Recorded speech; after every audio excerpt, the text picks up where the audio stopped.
Capítulo 7. Aquela fora mais uma noite emocionante.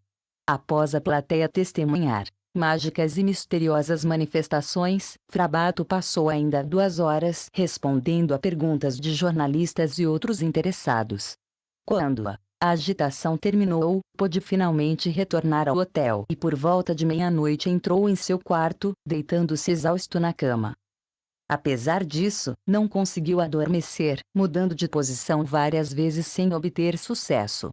Ao terminar mais uma tentativa deliberada de relaxamento, sentiu uma força estranha no quarto. Uma nuvem cinzenta intensificou-se no centro do ambiente, tornando-se mais e mais brilhante, emitindo cintilantes círculos energéticos com as cores do arco-íris que movimentaram-se ao redor do local, entrelaçados como num caleidoscópio.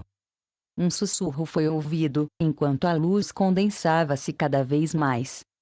Frabato, iniciado nas mais variadas práticas mágicas, concentrou sua visão clarividente sobre a aparição e viu que um ser altamente evoluído, vindo da zona circundante da Terra e já bem conhecido por ele, anunciava sua visita.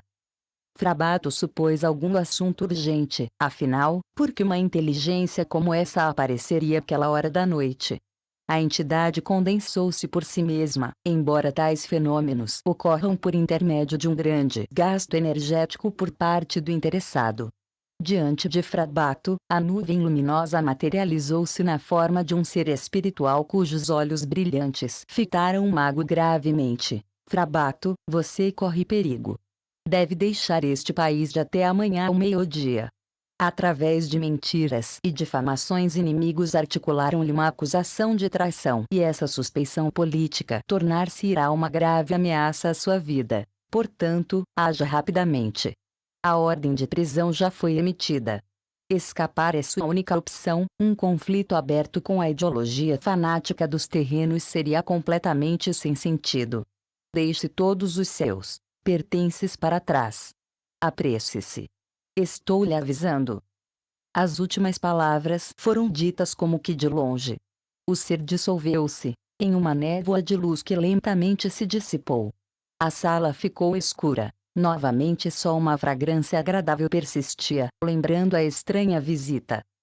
Frabato, agora totalmente desperto, refletiu sobre as palavras daquela inteligência que ele conhecia intimamente e não tinha dúvidas de que a advertência fora baseada em algo muito real.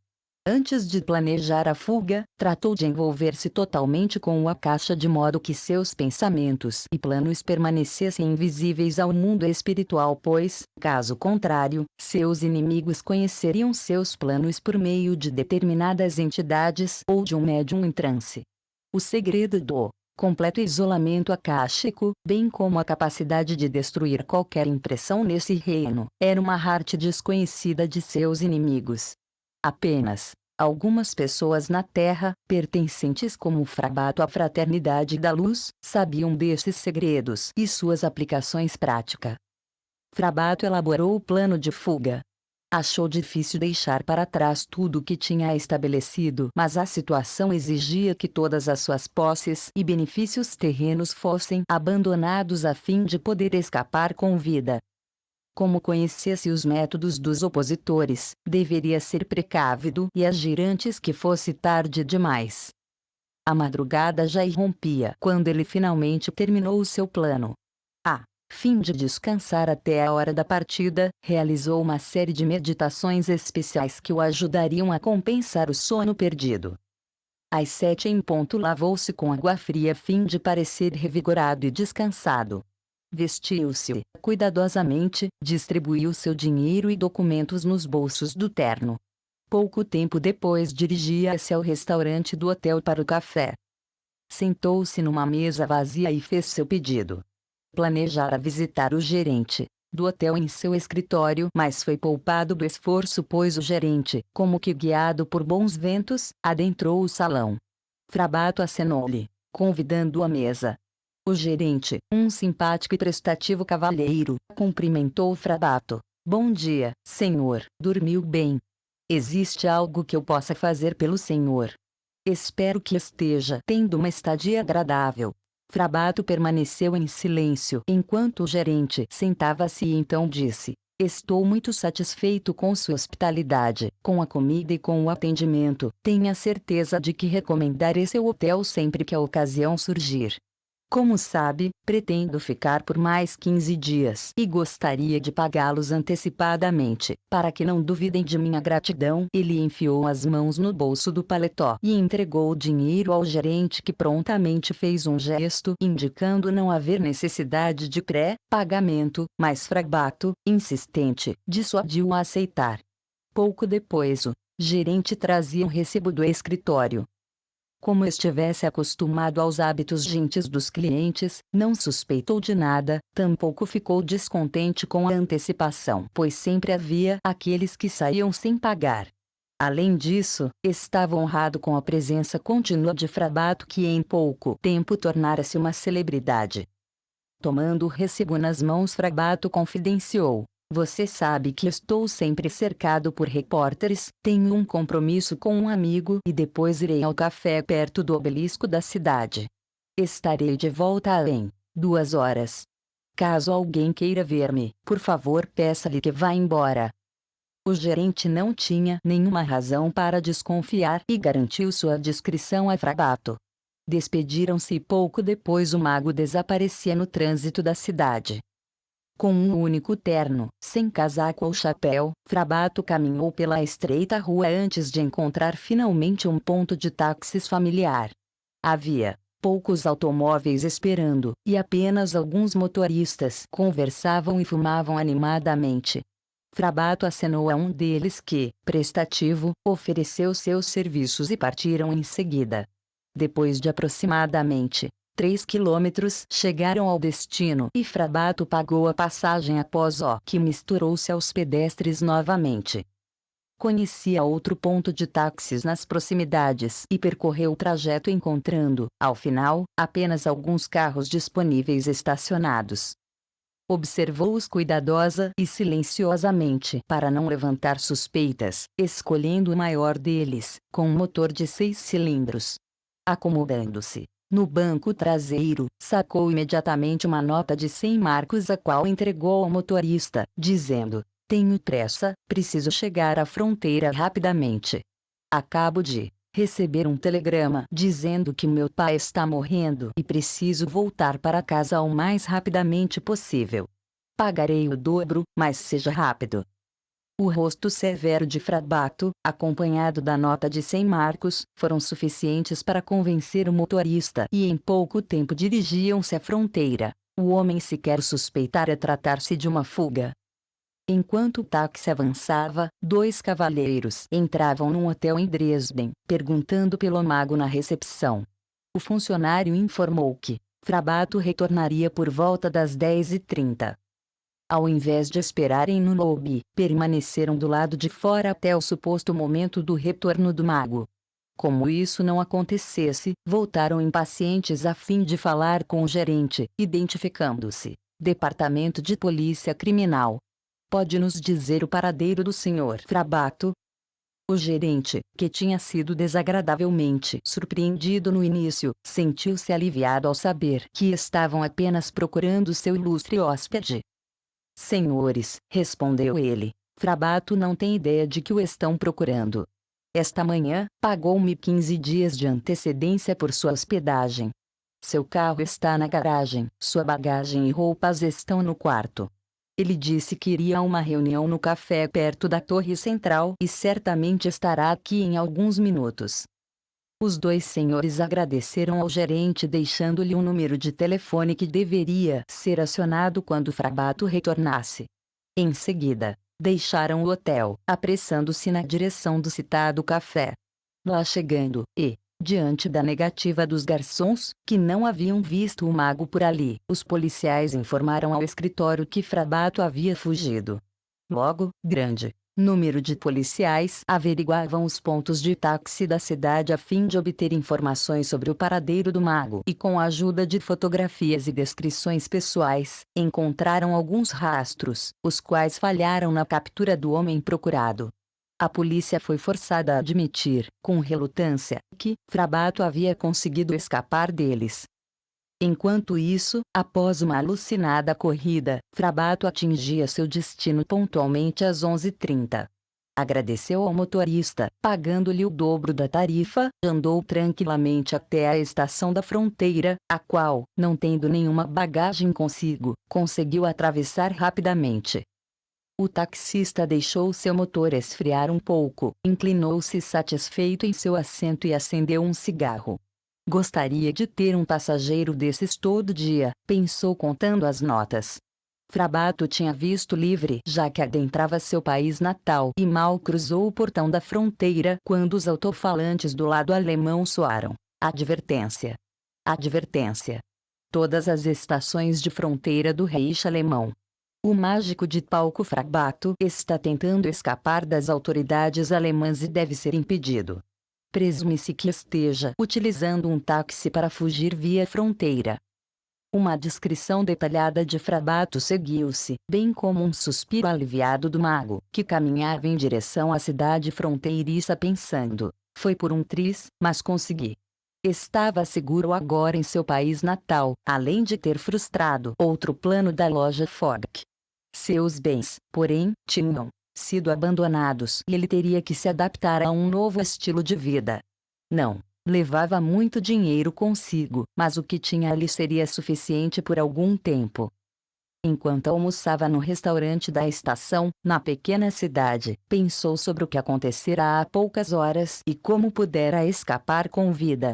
Agradeceu a divina providência e 1 hora depois estava em um trem expresso com destino à capital de sua terra natal. Capítulo 8. Frabato acordou em seu quarto de hotel, bastante preocupado com o rumo da história. A incapacidade crônica da humanidade de vislumbrar pensamentos positivos e transformá-los em ações se tornava cada vez mais difundida.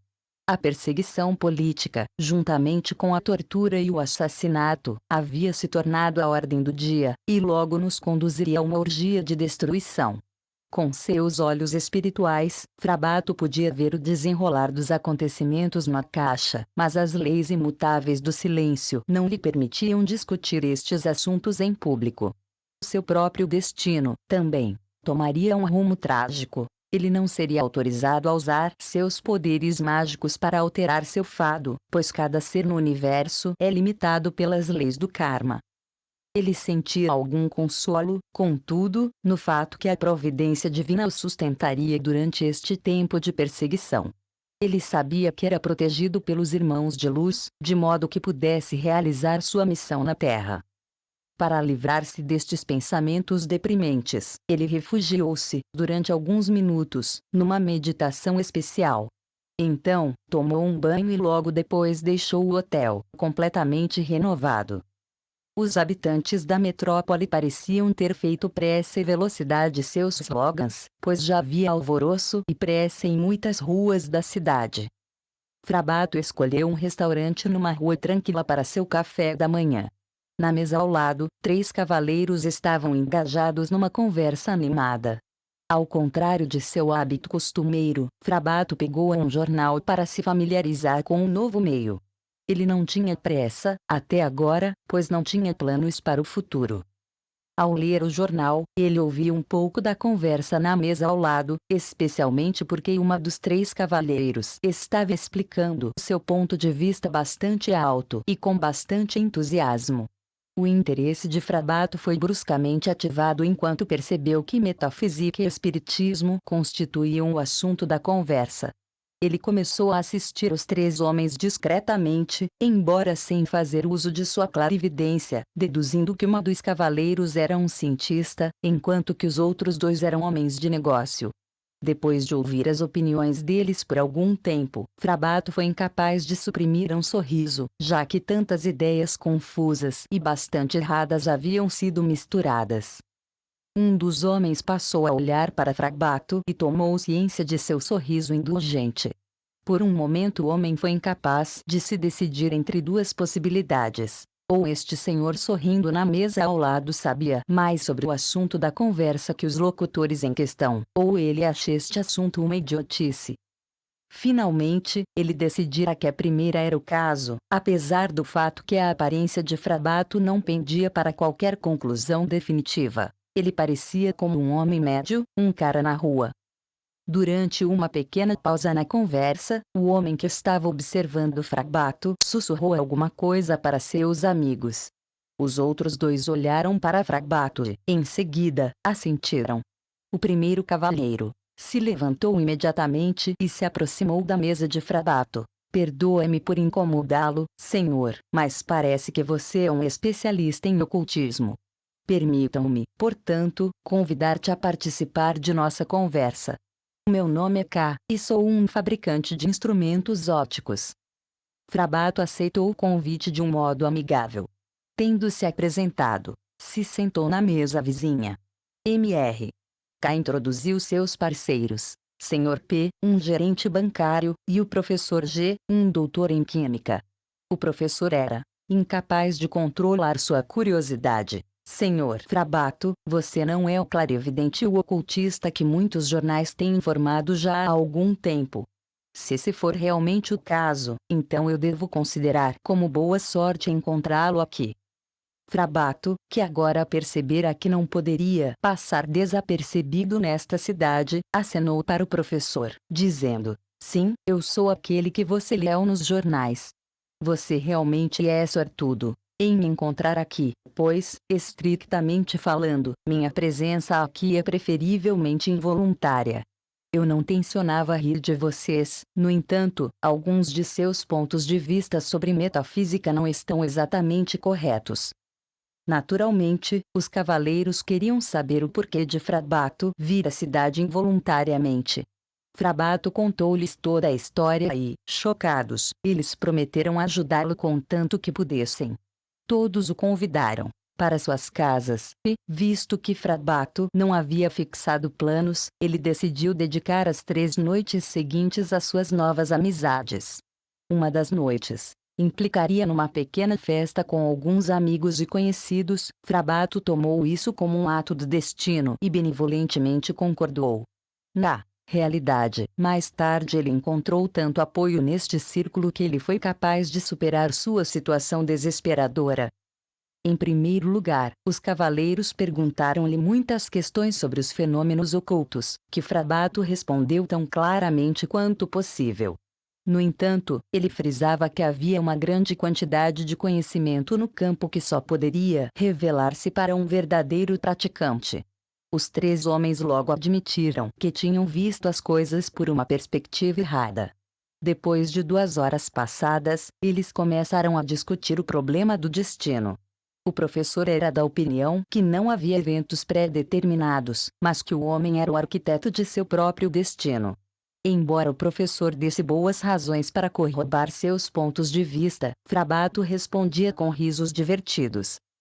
Professor, disse ele, uma pessoa deve viajar por vários caminhos ao longo do caminho espiritual e obter uma certa maturidade em seu desenvolvimento antes que possa se tornar mestre de seu próprio destino. Além do mais, esta pessoa deve ser apta a sustentar sua maturidade em todas as circunstâncias possíveis. Dizendo em poucas palavras, deve-se obter o equilíbrio espiritual, astral e físico caso alguém deseje tomar as rédeas de seu destino. Se você pensa que alcançou tal nível de maturidade e que possa determinar seu destino por si mesmo, eu lhe darei uma pequena demonstração da influência do destino sobre os homens. Houve uma pausa. Os 3 cavaleiros olhavam Frabato, boquiabertos. Podia-se ver no rosto do professor que ele estava muito perturbado, pois este sempre dava o tom naquele pequeno grupo e agora se sentia um pouco rebaixado. Frabato percebeu isso e disse, com benevolência: eu não desejo negar que você tem grande conhecimento teórico. Você leu bastante, mesmo em línguas estrangeiras. Você tem uma grande biblioteca, e você publicou artigos sobre metafísica em diversas revistas estrangeiras, que lhe deram o renome, tal como alguma espécie de autoridade. Todavia, nas ciências ocultas há uma grande diferença entre mero conhecimento e experiência prática. O professor ficara bastante surpreso que Frabato sabia sobre ele. Curioso, ele respondeu: Senhor Frabato, se o que você diz é verdade, ficaria muito contente em ver você produzir alguma evidência da influência do destino. Perdido em pensamentos, Frabato olhava fixamente para frente. Seus olhos vagos assumiram um olhar peculiar. Sua consciência não estava claramente focada em seu ambiente.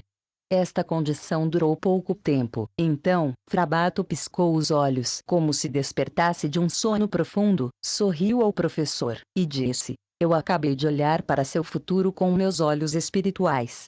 Com a ajuda de um evento pequeno, vou provar-lhe a influência do destino. Se Voque estiver em qualquer lugar menos a Torre Pulver à meia-noite hoje, você provará que está apto a dominar seu destino. Vamos esperar e ver se está dentro de seu poder resistir ao seu destino. O semblante do professor exudava ironia e arrogância enquanto ele replicava: Aposto qualquer coisa que eu não estarei na Torre Pulver à meia-noite. Frabato fingiu não ouvir estas palavras, e mudou de assunto, confirmando as datas dos convites. Todos tomaram outro copo de vinho. Logo em seguida, se despediram todos. Quando saiu do restaurante e entrou num táxi, o professor G sentia-se bastante peculiar. Para um homem solteiro, vivia em grande estilo, pois residia numa casa grande e tinha vários funcionários. Sua pesquisa versátil era uma das razões da sua solidão. O outro era que ele não tinha interesse especial em mulheres. Ainda assim, se envolvia em casos amorosos, de tempos em tempos, mas sempre querendo ficar livre das obrigações inerentes à vida familiar. Chegando em casa, ele encontrou várias correspondências. Simplesmente, as tocou levemente. Ele rabiscou algumas notas em algumas cartas, mas postergou suas respostas para uma data posterior. Ele não era capaz de libertar-se do mau humor que o assediava no restaurante, pouco antes do fim da conversa. Ele nunca teria admitido, porém, que a sua vaidade ofendida que causava o seu mau humor. Que tipo de homem era este Frabato? Ele imaginava. Durante sua primeira reunião, o mago foi capaz de descrever muitos detalhes da casa do professor. Era como se ele já estivesse lá. Frabato provará estar errado sobre hoje à noite, disse para si mesmo. Eu mostrarei a ele que sou dono do meu destino. Farei um grande esforço para não deixar minha casa esta noite. Assim, decidindo ficar na cama o tempo todo, não importando o que acontecesse. Que satisfação seria para ele provar que Frabato estava errado. Sua própria autoestima cresceria e, além disso, ele verificaria a validade e a incontestabilidade das opiniões filosóficas dele. Um olhar ao relógio fez ele perceber que já era 15. Por isso seu estômago estava reclamando tão energicamente. Pois não havia almoçado ainda. Depois de comer algo, ele tentou trabalhar no relatório que seria enviado a uma revista estrangeira. Todavia, ele tinha bastante dificuldade para se concentrar, pois as palavras de Frabato continuavam incomodando sua alma como um verme. Tinha medo que o mago estivesse certo no final. Às 5 horas, os pensamentos de G ainda estavam ocupados com Frabato. Para livrar-se desta situação irritante, foi para a cama e decidiu não se levantar antes da manhã seguinte. Mas a sua interior inquieto não o deixaria dormir. Nervoso, ele se virava na cama. De repente, um funcionário bateu em sua porta para informá-lo que um grupo de artistas conhecidos vieram visitá-lo e que agora estavam esperando no saguão. O professor G tinha boas conexões com o mundo artístico, além de suas atividades acadêmicas, ele também era um crítico de teatro. Os visitantes pareciam ter tomado alguns copos de vinho em algum lugar e estavam todos ligeiramente embriagados. Quando o servo voltou e informou que o professor não estava se sentindo bem e, portanto, tinha ido para a cama cedo, eles não puderam ser retidos e literalmente invadiram o quarto dele. Qual é o problema com você, meu velho, arrastando-se na cama a esta hora do dia? Você não está doente. Você precisa de uma pequena mudança. Um dos visitantes exclamava, um homem conhecido pelo seu humor inteligente, que nunca lhe faltou palavras. Os artistas importunaram-o. Professor insistentemente na tentativa de persuadi-lo a sair da cama. Como não havia nenhum sinal de doença, o professor estava numa situação difícil, tendo que se vestir. Enquanto isso, os visitantes se deram confortáveis na sala. O professor não teve escolha senão oferecer algumas garrafas de vinho, pois eram todos amigos de longa viagem. O comediante, que também era um ator principal em grandes palcos, relatou vividamente as últimas notícias. Logo o professor esquecera tudo sobre a profecia de Frabato. O ator terminou suas histórias, inclinando-se ao professor e dizendo: "Meu caro amigo, você deve vir conosco ao teatro esta noite. Hoje é a estreia de uma peça na qual, por acaso, tenho o papel principal. Como um crítico, você não deve perdê-la em nenhuma circunstância." Depois de 2 copos de vinho, o professor estava levemente embriagado e aceitou o convite acenando com a cabeça. Ele rapidamente preparou alguma coisa à ceia, o que agradou a companhia animada. Então, havia chegado a hora deles partirem. 2 grandes táxis foram chamados para levar os grupo feliz ao teatro, onde o professor possuía seu próprio assento. A noite de abertura fora um grande sucesso e o professor esperava com seus amigos no hall de entrada o ator principal aparecer. Quando a estrela finalmente chegou, todos lhe deram felicitações. O professor prometeu escrever uma crítica muito favorável. Mas alguns atores se juntaram a eles e toda a troupe foi a uma taverna celebrar o sucesso da peça. Como os atores tinham outras performances no dia seguinte, a companhia gradativamente se dissolveu por volta das 11h30. O ator principal dizia adeus ao professor: "Boa noite. Por que não pega um táxi? Você chegará em casa rapidamente." Mas como era um sábado à noite, os clubes estavam relativamente cheios. Não havia um táxi à vista. Por causa que ele ter bebido, o professor decidiu tomar um ar fresco indo a pé para casa. O tráfego na rua principal ainda estava pesado, então ele se virou em uma rua lateral, que parecia menos frequentada. Já tinha tido emoção suficiente para um dia. A música enchia os ouvidos, vinda das janelas semiabertas dos bares e discotecas, enquanto ele caminhava, totalmente absorto em pensamentos. De repente, houve um tumulto próximo a uma das tavernas. Um certo número de homens e mulheres estavam juntos num grupo. Curioso, professor aproximou deles e percebeu que 2 homens jovens, obviamente bêbados, tinham se insultado e estavam começando a brigar. Infelizmente, G se sentia compelido a chamar os 2 homens, dizendo-lhes para ir para casa e não lutar nas ruas. Tudo mudou de uma vez. Os 2 bêbados pararam de brigar. Um deles começou a insultar o professor, que por sua vez reagiu com palavras duras. Um dos malfeitores se moveu em sua direção, ameaçador. G tapeou o outro, no momento que o agressor o agarrava. Com isso, seguiu-se um tumulto. Todo mundo gritava, e então o segundo rufião virou para ele. O professor G podia ver que ele não tinha a menor chance. Ele se espremeu apressadamente no meio da multidão e fugiu. O homem que ele havia agredido estava ansioso por vingança e, tendo uma faca do bolso, correu atrás do professor, xingando em voz alta. Ofegante, G virou numa rua cheia, na esperança de encontrar um policial lá. Meu Deus, onde eles estão quando se precisa deles? Ele estava correndo por sua vida, mas seu agressor estava gradualmente o alcançando. A esta altura ele estava totalmente esgotado. Quando virou a esquina na Torre Pulver, Frabato apareceu de repente em seu caminho. "Me ajude!" O professor gritou, ofegante, com os olhos cheios de medo. "Eles querem me matar." Frabato gentilmente empurrou o professor para o lado. "Pare de correr, e não tenha medo," disse ele, bondosamente. Então ele entrou calmamente na frente do bandido que se aproximava, que de repente parecia paralisado, com a faca ainda em mãos. Então ele se virou, xingando, desaparecendo na próxima esquina. Frabato havia mudado a situação em benefício do professor com o uso das palavras cabalísticas. Frabato então virou-se ao professor, cuja cabeça a esta altura estava límpida, mas cujos membros ainda estavam cheios de terror.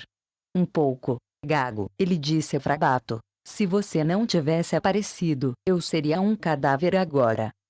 Frabato bateu em seus ombros e, apontando para o relógio, disse: querido professor, você não parece ser realmente o mestre de seu destino, pois de outra maneira não estaria aqui nesta hora. As coisas saíram como previ. Espero que você esteja agora convencido que não se poder ser o mestre de seu destino se ainda é incapaz de controlar todas as circunstâncias e levá-las na direção de sua escolha. E agora você perceberá que é preciso alcançar o que eu chamo de equilíbrio mágico, a fim de conseguir isso. G percebeu que tinha sido vencido. Ele pediu desculpas por ter sido um tolo, nomeando sua vaidade como a culpada. Frabato levou-o a uma rua mais movimentada e convidou-o para tomar uma xícara de café para acalmar os nervos. Eles entraram num restaurante. Uma banda cigana estava a entreter os convidados, mas Frabato levou o professor para uma mesa quieta, no canto. A autoconfiança de Frabato silenciou G, logo readquiriu sua autoestima costumeira. Agora, ele queria mais detalhes, e enquanto eles estavam tomando café, Frabato disse que ele visto este evento numa caixa. Teria sido possível para Frabato aparecer no momento da luta, mas isso seria um pouco menos convincente. Quanto tempo você esperou na Torre Pulver? G perguntou. Apenas 5 minutos, Frabato respondeu, pois eu fui capaz de segui-lo com meu olho espiritual e, assim, sabia onde encontrá-lo. G estava cheio de admiração por estas fatídicas conexões. Ele fez muitas perguntas para Frabato naquela noite, questões que Frabato respondia em grandes detalhes. Por último, as duas corujas noturnas aventuram-se demais, prometendo se encontrar novamente na noite seguinte de cá. Ambos tomaram um táxi para casa. A noite caíra. Os preparativos para a grande festa foram concluídos na casa de cá. Amigos e conhecidos de cá, todos interessados em ciências ocultas, se reuniram cedo. Frabato era conhecido por muitos dos convidados pelas notícias de jornais, e, portanto, muitos estavam ansiosos para conhecê-lo pessoalmente. K já telefonara a G de manhã para descobrir sobre os acontecimentos da noite anterior. O professor falou apenas brevemente, mas prometeu dar um relato detalhado da história à noite. Um carro após o outro chegava, trazendo os convidados. O anfitrião ficava sempre muito contente em ser o centro de grandes eventos sociais. Um grupo misto de industrialistas, escritores, artistas e jornalistas estavam reunidos.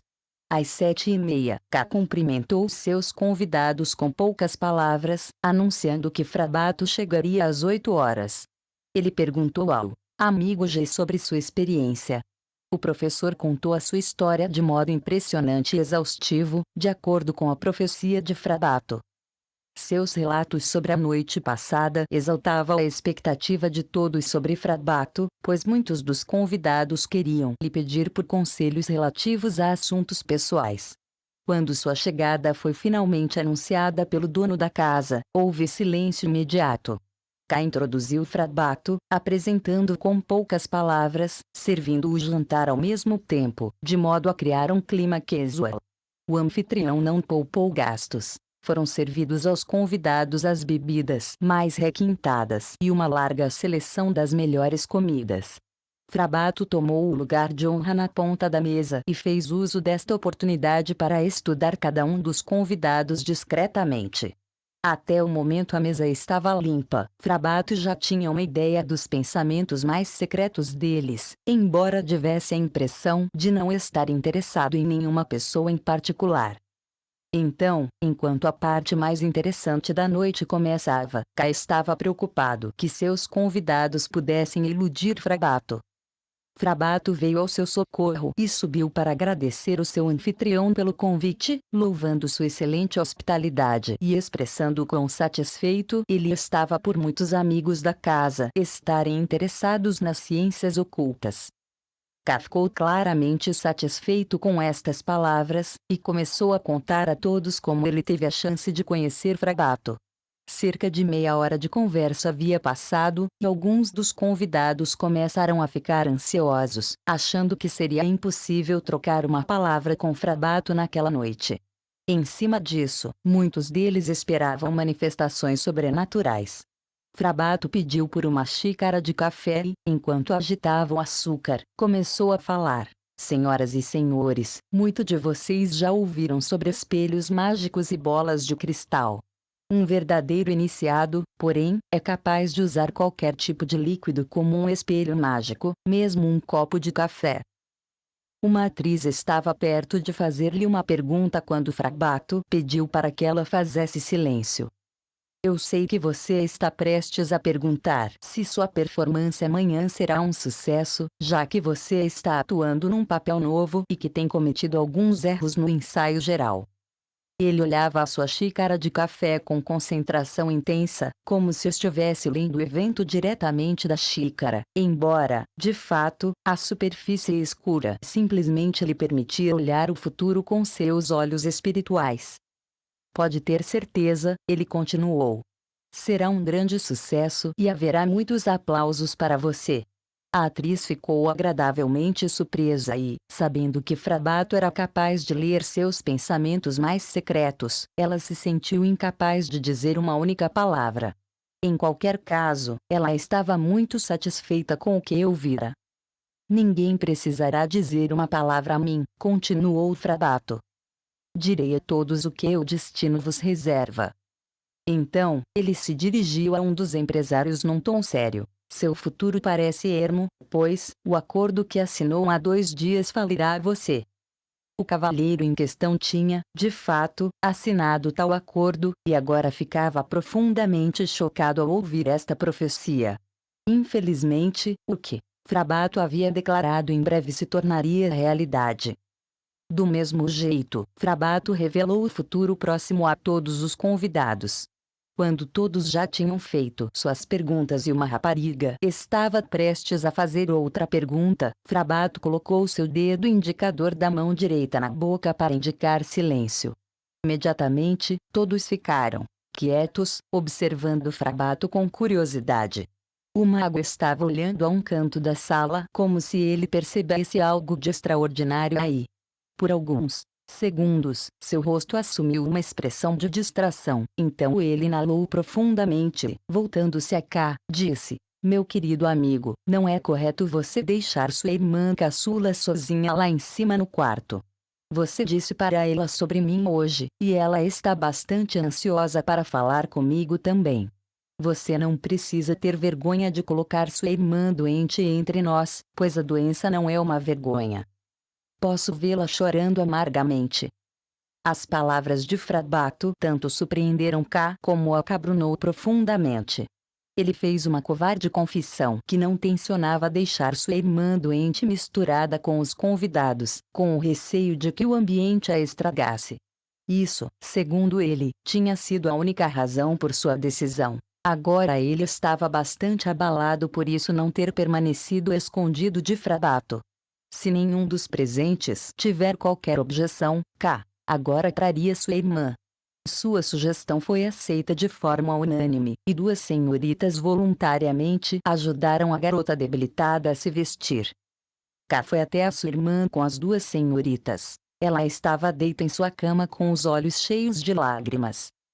Ellen, a irmã de K, sofrera uma hemorragia cerebral há 6 meses e ficou paralisada do lado direito desde então.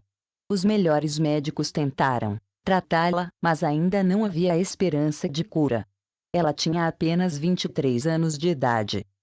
K disse a sua irmã o que havia acontecido e pediu a ela para passar o resto da noite com Frabato e os outros convidados. Por causa de sua incapacidade, Ellen se recusou no começo. Mas quando as senhoras ofereceram ajuda, a curiosidade e a expectativa derrotaram Ellen, que aceitou se juntar a Cast deixou o quarto, e as senhoras começaram a vestir Ellen, carregando a escada abaixo numa cadeira. Todos os presentes acolheram-na cordialmente e ela sorriu com prazer quando lhe foi dado o lugar de honra junto a Frabato. Para continuar a festa, Frabato realizou alguns eventos interessantes que tinha experimentado em suas numerosas viagens.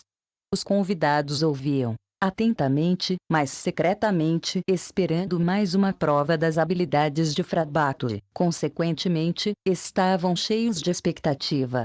Frabato não deixou de notar, pois o pensamento de todos eram vistos pelos seus olhos espirituais. Sem deixar isso notável, ele estava se ocupando com o destino de Ellen. Em sua mente, Frabato pedia à divina providência permissão para curar Ellen. Como se vindo do seu interior, ele recebeu uma resposta do abismo insondável: "Você pode ajudá-la, cura." Frabato agora interrompia seu relato. Com todos os olhos fixados firmemente nele, ele agarrou as mãos de Ellen e a olhou por alguns segundos. Ellen caiu num sono profundo na mesma hora. Ninguém se mexia. Cerca de 2 minutos depois, Ellen começou a respirar profundamente, seus cílios piscavam suavemente. Então ela estava acordada, novamente. Frabato ainda estava segurando as mãos dela quando disse baixinho: "Você está boa novamente. Como se sente?" A rapariga olhou em volta do círculo cheia de dúvidas, então, com hesitação, levantou o braço direito e moveu os dedos. Ela se abaixou e esticou a perna direita, estava feliz por trás de toda a compreensão. "Agora, você pode usar as duas pernas de novo", disse Frabato com um sorriso. Quando ela se levantou, ainda bastante instável em seus movimentos, Frabato a segurou pelo braço e acompanhou enquanto Ellen dava seus primeiros passos. Então ela passou a andar sozinha, com cautela, temendo que ainda pudesse voltar à velha condição. Não até ter andado alguns metros sem a ajuda de ninguém que Ellen ficou convencida de que tinha sido completamente curada. Lágrimas de alegria brilhavam em seus olhos enquanto todos felicitavam ela por esta cura inesperada. Enquanto os convidados estavam compartilhando a felicidade de Helena, Frabato silenciosamente foi até o bar. Desta forma, ele poderia evitar qualquer lisonja. Ser um santo era a última coisa que ele queria. A maioria dos convidados simplesmente ficaram abismados com a cura, enquanto outros se sentiram um pouco estranhos na presença de alguém que tinha poderes reais sobre a saúde e a doença dos seres humanos. Mais tarde, Ellen se juntou a Frabato no bar e, estendendo sua mão, disse: "Estou muito, muito feliz. Você devolveu minha vida e realmente não sei como te agradecer." Com uma ligeira saudação, Frabato pegou a mão dela e respondeu: "Foi um prazer para mim, mas foi apenas um instrumento. Seus agradecimentos devem ser dados não a ninguém mais do que à providência divina, que fez sua cura possível." Libertada do fardo depressivo da doença, Ellen se misturou com os convidados novamente. A disposição da festa havia chegado ao seu auge, e os eventos da noite eram entusiasticamente discutidos em uma série de pequenos grupos. Foi depois da meia-noite que os convidados finalmente disseram adeus aos seus anfitriões. Após o último convidado sair da casa, apenas K, sua irmã Ellen e Frabato permaneceram. K convidou Frabato a permanecer com eles pela noite, um convite que ele aceitou com prazer, já que se sentia bastante cansado. Apenas alguns minutos se passaram antes que este pequeno grupo dissolvesse também. Frabato se retirou para seu quarto. Os raios do sol nascente encontraram seu caminho através das cortinas e se fixaram no rosto de Frabato. Não demorou muito para que a luz do sol o despertasse. Ele se levantou, vestiu-se e estava prestes a sair de seu quarto quando ouviu uma batida cautelosa em sua porta. Quando abriu, Kai e sua irmã estavam lá radiantes de alegria, desejando-lhe um bom dia e convidando-o para o pequeno café da manhã. Ambos dormiram muito pouco durante a noite, devido às emoções da noite anterior. Apesar de tudo, a presença de Frabato na casa persuadiu-os a levantar cedo naquela manhã também. Sentaram-se para um confortável café da manhã, que Ellen preparara para eles. K abordou Frabato sem hesitação. "Mestre, nós gostaríamos de fazer uma sugestão. Nós temos uma casa de campo em um dos subúrbios que está atualmente desocupada. Você pode viver lá por tanto tempo quiser sem nenhum custo. Além disso, ficaríamos muito contentes se pudéssemos contar também com seu conselho de amigo no futuro. Depois de uma consideração rápida, Frabato respondeu: Eu agradeço muito por esta proposta. É de bom grado aceitar, pois um quarto de hotel não é de modo algum um lugar confortável. Vocês podem sempre contar com meus conselhos e minha ajuda. Após o término do café da manhã, eles foram juntos ao hotel buscar a bagagem de Frabato, e então dirigiram à casa de campo de cá. A casa estava completamente mobilada e se situava numa encantadora paisagem rural. Depois que Kai e sua irmã tiveram a certeza que Frabato estava suprido com os produtos domésticos necessários, disseram adeus ao seu hóspede. Frabato estava bastante satisfeito com o curso de seu destino. A casa estava agora à sua disposição, lugar onde poderia trabalhar sem ser incomodado. Ele tinha se familiarizado com algumas das pessoas mais influentes da cidade, que ajudariam, sem dúvida, financeiramente também. No conjunto, o destino estava lhe mostrando seu lado feliz.